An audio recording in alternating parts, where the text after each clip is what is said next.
રામ સૌને જય સિયારામ, જય શ્રી કૃષ્ણ, હરિઓમ.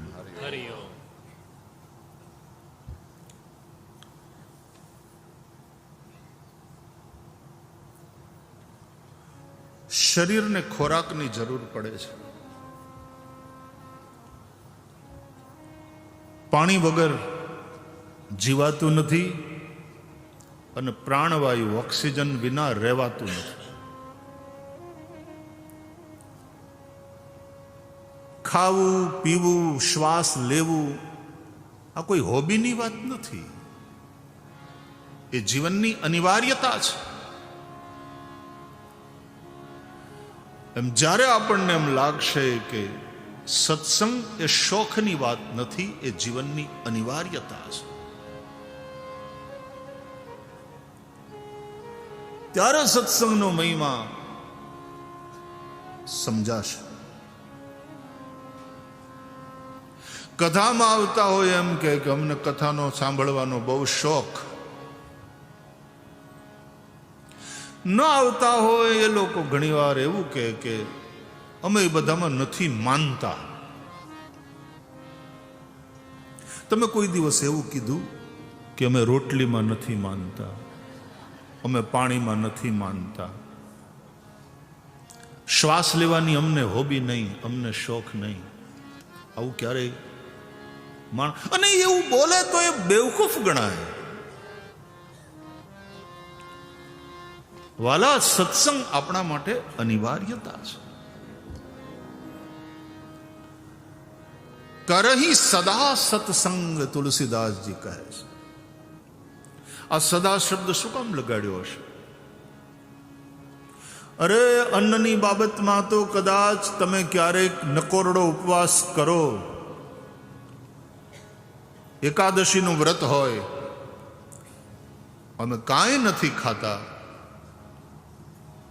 અને વ્રતનો મહિમા, તમે એક દિવસ રહી શકો ભૂખ્યા.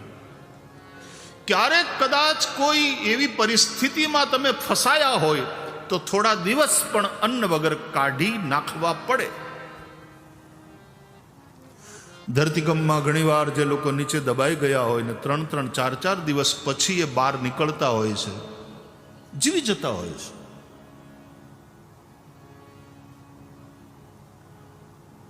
નહીં અનાજ, નહીં પાણી. નિર્જલા એકાદશીના દિવસે લોકો આખો દિવસ પાણી વગર રહી શકે એવી તપસ્યા છે. પણ પ્રાણવાયુ વિના કોઈ આખો દિવસ કાઢી શક્યો હોય એવો દાખલો હોય તો બતાવો. ભગવત કથા એ જીવનનો પ્રાણવાયુ છે. ભગવત કથાનો અર્થ છે સત્સંગ.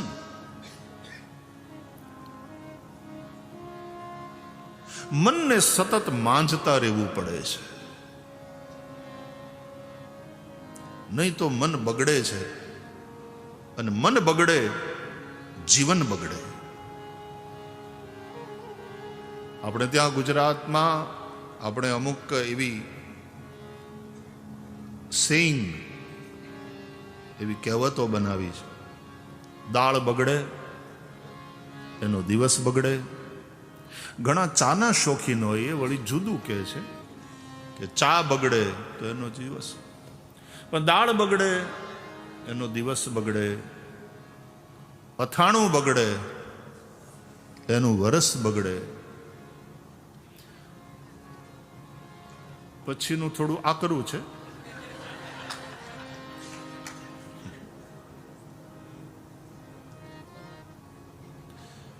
એટલે જેની ઘરવાળી બગડે, અને ઘરવાળી જ નહીં, ઘરવાળો પણ એમાં આવી જાય, કારણ કે લાઈફ પાર્ટનરની વાત છે ને. અને આપણે બેલેન્સ કરીએ ત્યારે બહેનોની બહુમતી છે અહીંયા, એટલે લાઈફ પાર્ટનર એ બગડે તો એનો ભાવ બગડે, પણ મન બગડે એટલે મનખો બગડે. અને એટલા માટે જ વ્યાસ ભગવાન કહે છે, એતસ્માદ અપરમ કિંચન મનઃ શુદ્ધ્યૈ ન વિદ્યતે.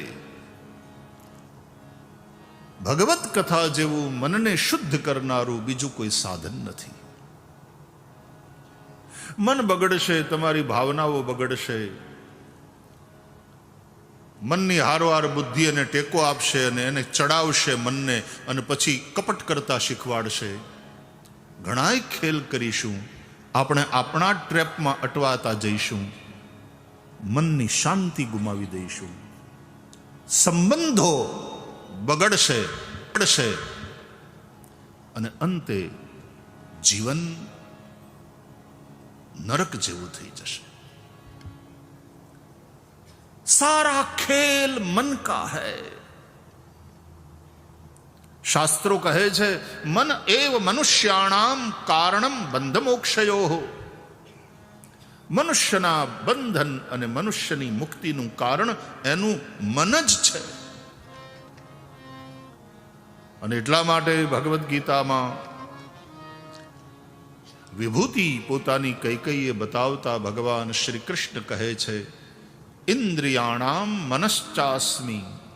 ઇન્દ્રિયોમાં મન હું છું. મન એ ઇન્દ્રિયોનો મોનિટર છે, એટલે ઈ કમિટીનો લીડર કહેવાય. તમે કેમ બધી અહીં કમિટીઓ બનાવી છે? મેં એમ સાંભળ્યું છે કે અલગ અલગ કમિટી છે. ભોજન માટેની કમિટી, ટ્રાફિક કંટ્રોલ માટેની કમિટી, મંડપની વ્યવસ્થા જોવા કરવા, અને એવું બધું બનાવવું પડે, હરખી રીતે બનાવવું પડે, સારી રીતે આયોજન કરવું હોય તો. એમ આ શરીરમાં બધી કમિટીઓ બનેલી છે.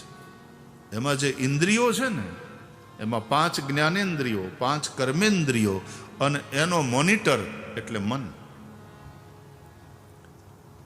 અને જેમાં જે શ્રેષ્ઠ છે એ ભગવાનની વિભૂતિ છે. જળાશયોમાં સાગર સૌથી શ્રેષ્ઠ છે. સાગરની પાસે જેટલું પાણી છે એટલા બીજા કયા જળાશય પાસે છે? અને એટલા માટે ભગવાન કહે છે, સરસામસ્મિ સાગરમ. જળાશયોમાં સાગર, સમુદ્ર હું છું. સ્થાવરાણામ હિમાલય. પર્વતોમાં હિમાલય હું છું. એવરેસ્ટની ચોટી ઉપર પહોંચવા માટે દુનિયાના કેટલાય પર્વતારોહકો ઉત્સુક હોય છે, અને એવરેસ્ટ સુધી જઈ આવે તો એને ખાતે એક બહુ મોટો રેકોર્ડ, એક મોટી ઉપલબ્ધિ એને ખાતે નોંધાય. એ જ રીતે ભગવાન કહે છે, ઇન્દ્રિયાણામ મનશ્ચાસ્મિ. ઇન્દ્રિયોમાં મન હું છું. તો મનનો આટલો મોટો મહિમા છે. મન પ્રસન્ન હોય તો કેવું, હેવ એ ગુડ ડે એવું કહો ને તમે બધા. જૈન પરંપરામાં એવું પૂછવાનો એક રિવાજ, શાતામાં છો? મનની શાંતિ. અને જ્યાં સુધી મનની શાંતિ નહીં હોય ત્યાં સુધી આપણે ભલે મિલિયનર હોઈએ, આપણે સુખી નથી. અશાંતસ્ય કુતઃ સુખમ, ભગવદ્ ગીતા કહે છે. જેના જીવનમાં શાંતિ નથી એના જીવનમાં સુખ ક્યાંથી? અને મનની શાંતિ ત્યારે સંભવ છે જ્યારે મન શુદ્ધ હોય. મનમાં કપટ, મનમાં વાસના, મનની મલિનતા એ મનને અશાંત કરે. સંપૂર્ણ વિશ્વની અંદર વ્યક્તિથી માંડી, પરિવારથી માંડી, સમાજથી માંડી અને વિશ્વ પર્યંત આવશ્યકતા છે શાંતિની. અને એટલા માટે આપણે ઉપનિષદના મંત્રોના અંતે 3 વાર બોલીએ છીએ, ઓમ શાંતિ શાંતિ શાંતિ. ઓમ સહનાવવતુ સહનૌ ભુનક્તુ સહ વીર્યં કરવાવહૈ તેજસ્વિનાવધીતમસ્તુ મા વિદ્વિષાવહૈ. ઓમ શાંતિ શાંતિ શાંતિ. ઓમ પૂર્ણ પૂર્ણમદઃ પૂર્ણમિદં પૂર્ણાત પૂર્ણમુદચ્યતે પૂર્ણસ્ય પૂર્ણમાદાય પૂર્ણમેવાવશિષ્યતે. ઓમ શાંતિ શાંતિ શાંતિ. ઓમ દ્યૌઃ શાંતિરંતરિક્ષગું શાંતિઃ પૃથિવી શાંતિરાપઃ શાંતિરોગધયઃ શાંતિઃ. શાંતિ શાંતિ શાંતિ. વનસ્પતયઃ શાંતિઃ ઔષધયઃ શાંતિઃ.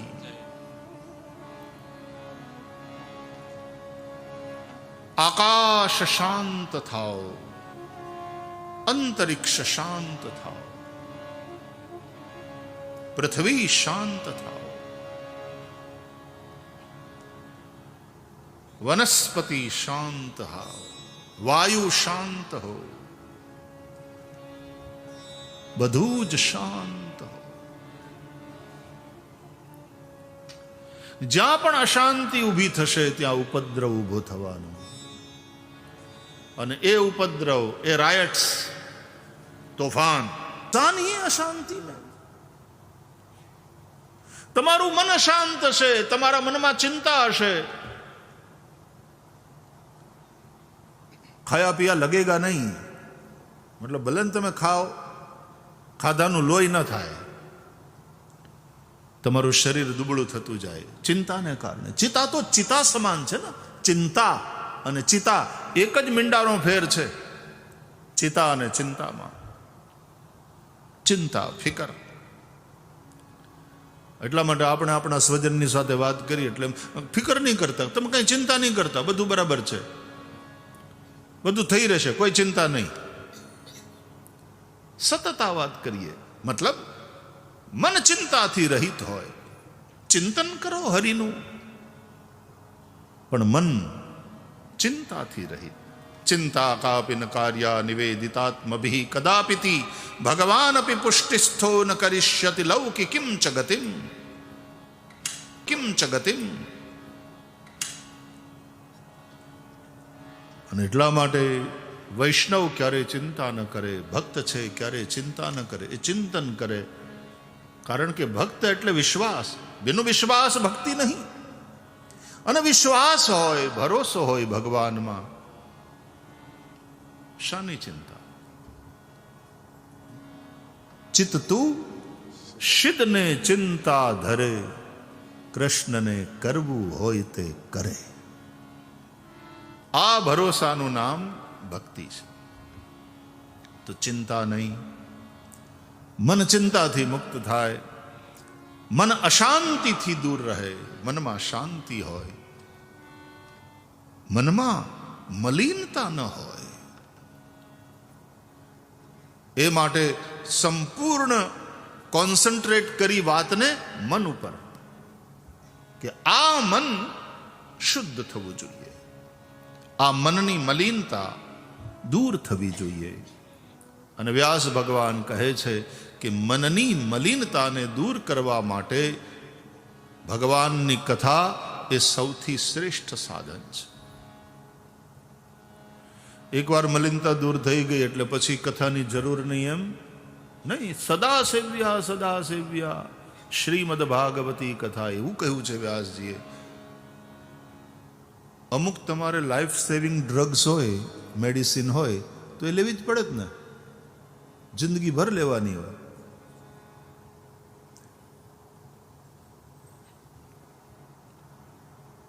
રાંધેલો ખોરાક ન બગડે એટલા માટે આપણે વ્યવસ્થા કરી છે, ફ્રીજમાં મૂકી દો. અમુક ઇન્જેક્શન, અમુક દવાઓ અમુક ટેમ્પરેચરમાં રાખવાનું કે ફ્રીજમાં મૂકી દો. ફ્રૂટ્સને અંતે ખરાબ ન થાય, કોલ્ડ સ્ટોરેજમાં અથવા તમે તમારા ઘરના ફ્રીજમાં મૂકી દો. તો ખોરાક ન બગડે એના માટેની વ્યવસ્થા છે, મેડિસિન ન બગડે એના માટેની વ્યવસ્થા છે, ફ્રૂટ ન બગડે, શાકભાજી ન બગડે એના માટેની વ્યવસ્થા છે. માણસ ન બગડે એની કંઈ વ્યવસ્થા ખરી? કારણ કે આ બધાય કરતાં વધારે મહત્વનો હોય તો એ માણસ છે. અને માણસ બગડે. આજે તકલીફ એ છે, વિશ્વમાં અશાંતિ એટલા માટે છે કે માણસ બગડ્યો છે, હળી ગયો. હા, સૌરાષ્ટ્ર વાળા તો ગાળ્યું તો એવી નવી નવી કાઢે, કાઠિયાવાડી ગજબ. અમારે ત્યાં એક સૌરાષ્ટ્રમાં ગુસ્સામાં આવીને કોઈને ગાળ આપવી હોય ને તો એકદમ ગુસ્સામાં આવીને એમ કે એ હડેલ, એવું કે. અને સડેલી વસ્તુ હોય પછી એ ફેંકી દેવી પડે. તમારે અહીંયા હેલ્થ અને સેફ્ટી ડિપાર્ટમેન્ટ હોય છે તો એ કેટલું ધ્યાન રાખે. ખોરાક આ રીતે જ પકાવવો જોઈએ અને આ રીતે સચવાવવો જોઈએ. અમુક સમયથી વધારે પેલું થઈ જાય તો ફેંકી દો, આદિ ઘણું બધું હોય છે. અમારે ત્યાં તો બહેનો ઘઉંનો લોટ બાંધીને પછી જેટલી રોટલી થાય એટલી કરી ખવડાવી, બાકીનો લોટ ફ્રીજમાં રાખી મૂકે. એના જેવું ખતરનાક બીજું કાંઈ નથી. હા બહેનો, ઘઉંનો બાંધેલો લોટ તમે ફ્રીજમાં રાખીને પછી બહાર કાઢીને રોટલી વણીને ખાઓ, આરોગ્યને માટે નુકસાનકારક એના જેવી બીજી કોઈ વસ્તુ નથી. અને એટલા માટે આપણા શાસ્ત્રોમાં એ વાસી ખોરાકની ના પાડી. ભલે 2 જ આઈટમ બનાવીને ખાઓ, પેટ ભરી લો, પણ તાજું ખાઓ. ત્યારે બનાવીને. અમારે ઇન્ડિયામાં તો સુખી એવા, ભલે ઝૂંપડામાં રહેતો હોય માણસ પણ આમ સુખી હોય. ઘણા એવા સુખી હોય, જમવા બેસે એના પોણા કલાક પહેલા તે રસોઈમાં જવાનું, અને પોણા કલાકમાં એ જે રસોઈ બની હોય એ પછી ઉતરતી રસોઈ, એના જેવી મજા બીજી કોઈ નથી. ઇવન તે જ દિવસની દાળને તમે 3 વાર ગરમ કરો ને પછી ખાઓ, અને એને બદલે ઉતરતી રસોઈ તમે જમો, એ બંનેમાં પણ બહુ ફરક છે. અડધા તો આપણે આપણા લખણે માંદા પડીએ છીએ. આપણું આળસ. તાજું ખાવાનું. યાત યામમ ગત રસમ, એવો ખોરાક નહીં. ભગવાને ભગવદ્ ગીતામાં પણ ખોરાકના 3 પ્રકાર બતાવ્યા: સાત્વિક ખોરાક, રાજસી ખોરાક અને તામસી ખોરાક. યાત યામમ એટલે વાસી. ગત રસમ, એમાંથી રસ જતો રહ્યો હોય, શુષ્ક થઈ ગયું હોય, એવું અન્ન નહીં. તો માણસને બગડતો અટકાવવા માટેની વ્યવસ્થા એટલે સત્સંગ, એટલે ભગવત કથા.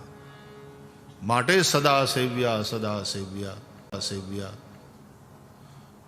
1 કલાક ફ્રીજમાં રાખી મૂકો ને પછી બહાર પેલું કે આજે તમે 7 દિવસ રાખી મૂકો અથવા અને પછી ફ્રીજમાંથી બહાર કાઢી લ્યો, ન બગડે. કથા સદા સેવ્યા છે. સત્સંગ કરહી સદા સત્સંગ, નિત્ય કરવાની વસ્તુ છે. इसलिए सदा सेव्या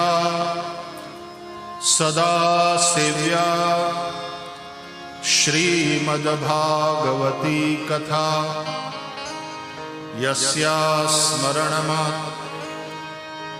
सदा सेव्या श्रीमद् भागवती कथा यस्या श्रवण मात्रेण हरिश्चित्तम समाश्रयेत. चित्त शुद्धि માટે ભગવત કથા, उसका આશ્રય. અને કલિકાલમાં આ બહુ સરળ ઉપાય છે. આમાં તમારે થોડું કઈ હિમાલયમાં જઈને તપ કરવાનું છે કે ભૂખ્યા રહેવાનું છે. બધી સગવડ અત્યારે છે કૈલાસ માનસરોવર યાત્રાની, અને છતાં એક્લેમેટાઇઝ થતા કેટલી વાર લાગે. અને જો શરીર એ પ્રમાણે ન થયું માંદા પડી જાય છે લોકો. મેં કેટલાય લોકોને એવા જોયા, કૈલાસ માનસરોવર સુધી પહોંચ્યા પછી પણ માનસરોવરમાં સ્નાન કર્યા વગર પાછું ઉતરી જવું પડ્યું હોય. તો તમારે તો ક્યાંય જવાનું નથી, કથા તમારી પાસે આવી. આના જેવી સરળ વસ્તુ બીજી કઈ છે કે તમે આટલા ભૂખ્યા રહો ને આટલા જપ કરો ને કઈ નહીં. ગોસ્વામી તુલસીદાસજી એટલા માટે કહે છે રામચરિતમાનસ, એહી કલિકાલન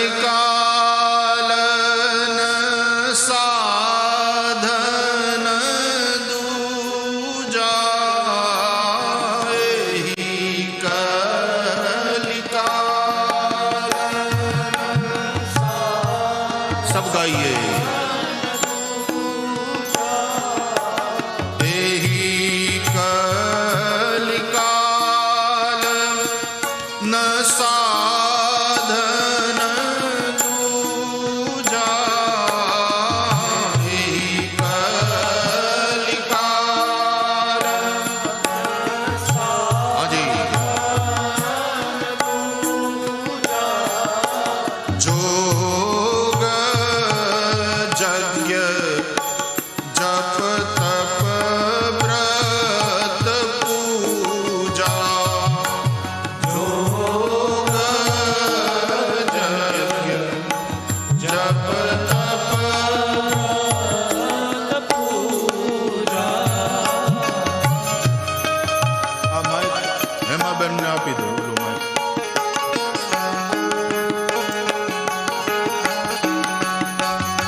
તુલસીદાસજીએ સ્પષ્ટ કહ્યું કે આ કલિકાલમાં ભગવત પ્રાપ્તિનું, અને ભગવત પ્રાપ્તિ એટલે જો હાથ પગવાળા ચતુર્ભુજ અવયવવાળા ભગવાનને જે ન માનતા હોય તો ઉપનિષદોનો બ્રહ્મ તદે જતી તન નહીં જતી તદ દૂરે તદવંતિકે, ઉપનિષદો જેને કહે છે એવો પરબ્રહ્મ નિરવયવ નિર્વિશેષ, આ બધા શબ્દો તમને ભારે લાગશે. તમે ઘી ખાધું જ નથી, તકલીફ એ છે તમને ઘીની વાસ પણ નથી સહન થતી, અને એના કરતાં તકલીફ વધારે કે ડોક્ટરો ના પાડે છે. જ્યારે આપણા વડીલોએ ઘીને અમૃત કહ્યું, ઘી અમૃત છે. કયું ઘી? ગાયનું ઘી. કઈ ગાય? જર્સી નહીં.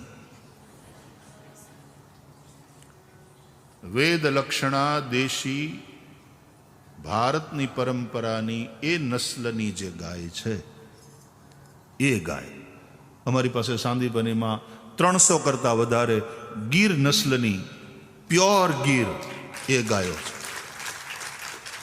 અને અમારા છોકરાઓ એ ગાયોનું શુદ્ધ દૂધ પીવે છે અને વેદ ભણે છે. આજે દૂધ એ ભેળસેળિયા થઈ ગયા, પણ તમારે અહીંયા ઇંગ્લેન્ડમાં એ સારું છે, ખાવા પીવાની ચીજો બધી એકદમ ભેળસેળ નહીં ને, અહીંયા ચોખ્ખું ને, એટલું સારું. હું ફ્રૂટ ખાઉં છું તો એ કેવા આમ ગમે આપણને, રસીલા છે. અહીંયા દૂધ પીએ, ભલે ઓલી ગાયનું દૂધ નથી મળતું, A1 મિલ્ક છે અહીંયા, A2 નથી. હા, ટાઈપ A1, ટાઈપ A2 એ મિલ્ક છે ને, એ વધારે સારું તમારા આરોગ્ય માટે. તો આપણે ત્યાં 100 કરતાં વધારે 300 કરતાં વધારે ગાયો, 300 ઋષિકુમારો, 300 કરતાં વધારે ગાયો ને વાછડા, એટલે એક ઋષિકુમાર દીઠ એક ગાય છે. અને શુદ્ધ દૂધ, એનું શુદ્ધ ઘી, એનાથી ભગવાન શ્રી હરિનો ભોગ બને છે. એ શુદ્ધ ઘી એ અમારા હવનમાં અને વૈશ્વદેવમાં વપરાય છે. આ ઘી અમૃત છે. આપણે ત્યાં ભગવાનની પૂજામાં પણ આપણે પંચામૃત વાપરીએ છીએ. એ 5 અમૃત એટલે કયા? દૂધ, દહીં, ઘી, સાકર અને મધ. આ 5ને ભેગા કરો, એની માત્રા અલગ અલગ હોય ને, પાછી એની એક પદ્ધતિ છે. જેટલા ચોખા હોય એટલું મીઠું હોય.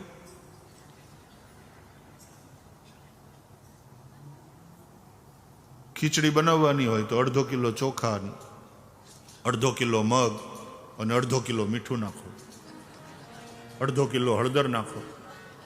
એવું હોય નહીં, એનું પ્રમાણ હોય તો ખીચડી બરાબર થાય. એમ પંચામૃતમાં દૂધ કેટલું લેવું, દૂધ કરતાં ઓછું દહીં, એના કરતાં ઓછું ઘી, એના કરતાં ઓછું મધ, એના કરતાં ઓછી સાકર. આ રીતે એનું પ્રમાણ નક્કી થયેલું. અને એ રીતે તમે પંચામૃત બનાવો, બહુ મીઠું લાગે, પીવા જેવું. તમને ભાવે તો પીવાય, ખાલી ભગવાનને જ પંચામૃતથી સ્નાન કરાવવું એમ નહીં.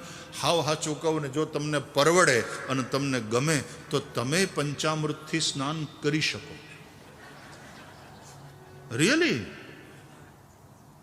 શરીર માટે બહુ સારું છે, જો તમને પોસાય તો અને ફાવે તો. એટલા માટે તો દૂધો નહાવ પૂતો ફલો, ये आशीर्वाद दिया जाता है. दूधो नहाओ और पूतो फलो.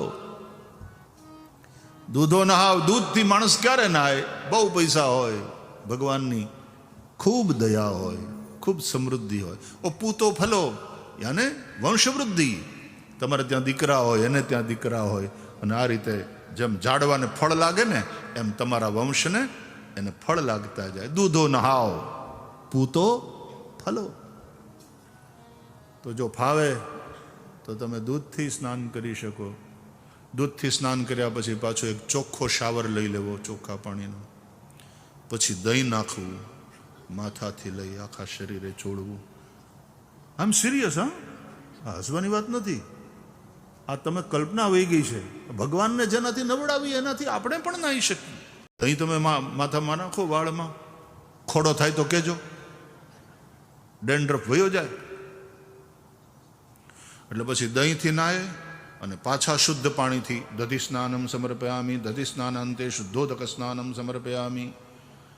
અને એ થઈ જાય પછી પાછા ઘીથી નાવ.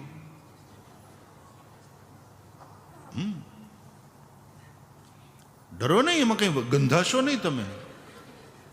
એકદમ સ્કિન એટલી સરસ થઈ જશે. જો ડ્રાય સ્કિન હોય ને એ જતી રહે. પછી પાછું ચોખ્ખું પાણી, શાવર, ચીકણું ચીકણું થઈ જાય. હવે લ્યો મધ, અને મધ ચોપડો ઘસી ઘસી, એટલે ઓલે ઘીની ચિકાશ ધીમે ધીમે ઓછી થઈ જશે. અને મધથી એવી રીતે નાશો ને, ગ્લો. પછી જોજો તમે તમારી સ્કિનનો ગ્લો. આ તમારી ફેર એન્ડ લવલીન બધા તો અત્યારે આવ્યા, અહીંયા મળે છે, એવું નથી. અમારા ઇન્ડિયામાં તો બહેનો બહુ એની વાત. અને એ પછી જે થોડી ઘણી ચિકાશ રહી હોય ને, તો પછી સાકર ઘસો, બધી ચિકાશ નીકળી જશે, ચામડીના છિદ્રો બધા ખુલી જશે. અને પછી પાછા બરાબર શાવર બાથ લ્યો. એને કહેવાય અભિષેક સ્નાન. પંચામૃત સ્નાન પૃથક પૃથક મંત્રથી થાય. પછી એક તંત્રેણ પંચામૃત સ્નાનમ, પાંચેય અમૃતને ભેગા કરી અને એક સાથે એનાથી સ્નાન કરવાનું. એકતંત્રેણ પંચામૃત સ્નાનમ સમર્પયામી પંચામૃત સ્નાનાંતે શુદ્ધોદક સ્નાનમ સમર્પયામી. અને પછી ગંધોદક. તમે ભગવાનની પૂજા જોઈ છે ને, ષોડશોપચારથી અમારા ભૂદેવો કરાવે. ગંધોદક એટલે એમાં ચંદન ઇત્યાદિનું પાણી, એનાથી નાવાનું. ઉદ્વર્તન સ્નાનમ સમર્પયામિ. અત્તરવાળું પાણી, એનાથી સ્નાન કરવાનું. તીર્થોદક સ્નાનમ, બધા તીર્થોનું જળ, એનાથી સ્નાન કરવાનું. અને એ બધી વિધિ થઈ જાય એ પછી ભગવાનનો અભિષેક થાય. અભિષેક એટલે બરાબર હરખી રીતે નિરાતે શાવર બાથ ભગવાનના ઉપર અભિષેક કરવાનો. ગણેશજી હોય તો ગણપતિ અથર્વશીર્ષનો પાઠ અમારા ભૂદેવો કરે અને લગાતાર અવિચ્છિન્ન જલદુગ્ધ ધારાથી ભગવાન મહાદેવને અમે રુદ્રી કરીએ અને અભિષેક થાય. ભગવાન વિષ્ણુ શાલિગ્રામ ભગવાનને અભિષેક થતો હોય તો પુરુષ સૂક્તનો પાઠ થાય. દેવી માં ભગવતી એનો અભિષેક કરતા હોઈએ તો શ્રી સૂક્તનો પાઠ થાય, અથવા દેવી અથર્વશીર્ષથી અભિષેક થઈ શકે. અને અભિષેક સ્નાન થઈ જાય પછી શુદ્ધવાલ સર્વશુદ્ધવાલો મણિવાલસ્ત આશ્વિના શેત શેતાક્ષો ઋણસ્તે રુદ્રાય પશુપતે એમ કરી અને એ મંત્રથી શુદ્ધોદક સ્નાન ભગવાનને કરાવી અને પછી શુદ્ધ વસ્ત્રેણ પ્રમૃજ્ય, શુદ્ધ વસ્ત્રથી લૂછી ભગવાનના શ્રી અંગને અને પછી વસ્ત્ર ધરાવવાના. વસ્ત્રમ સમર્પયામી ઉપવસ્ત્રમ સમર્પયામી યજ્ઞોપવિતમ સમર્પયામી. ચંદન કરવાનું, અક્ષત, પુષ્પ, પુષ્પમાળા, તુલસી અને અહિરિવ ભોગૈ પ્રજેતિ બાહુંજાયા હેતિંબરી બાધમાન હસ્તગ્નો વિશ્વ. આ મંત્ર દ્વારા અબિલ ગુલાલ અને એ બધાથી ભગવાનની પૂજા કરવાની, એ ચડાવવાની. કેમ તમે પફ પાવડર કોસ્મેટિક્સનો નથી ઉપયોગ કરતા? આ બધાથી શીખ્યા છીએ. અને એકદમ ભગવાન તૈયાર થઈ જાય, સુંદર શ્રૃંગાર કર્યા હોય ઠાકોરજીના, એ પછી ધૂપમ આઘ્રાપયામી દીપકમ દર્શયામી. ક્યા વાત! દીવો કરવાનો અને ધૂપ અગરબત્તી. અહીંયા દીવો પ્રગટ કરીને મૂક્યો હોય, અહીંયા અગરબત્તી હોય, કેવું પવિત્ર વાતાવરણ થઈ જાય. અને એ પછી નૈવેદ્ય, પછી ભગવાનને નૈવેદ્ય ધરવાનું. નૈવેદ્ય ધરી અને જલથી સંપ્રોક્ષિત કરી તન મધ્યે તુલસીદલમ પ્રક્ષિપ્ય, એમાં તુલસીદલ પધરાવી અને પછી ગ્રાસ મુદ્રામ પ્રદર્શ્ય. ગ્રાસ એટલે કોળિયો. ગ્રાસ મુદ્રા કરી અને પછી પંચ પ્રાણને પંચ આહુતિ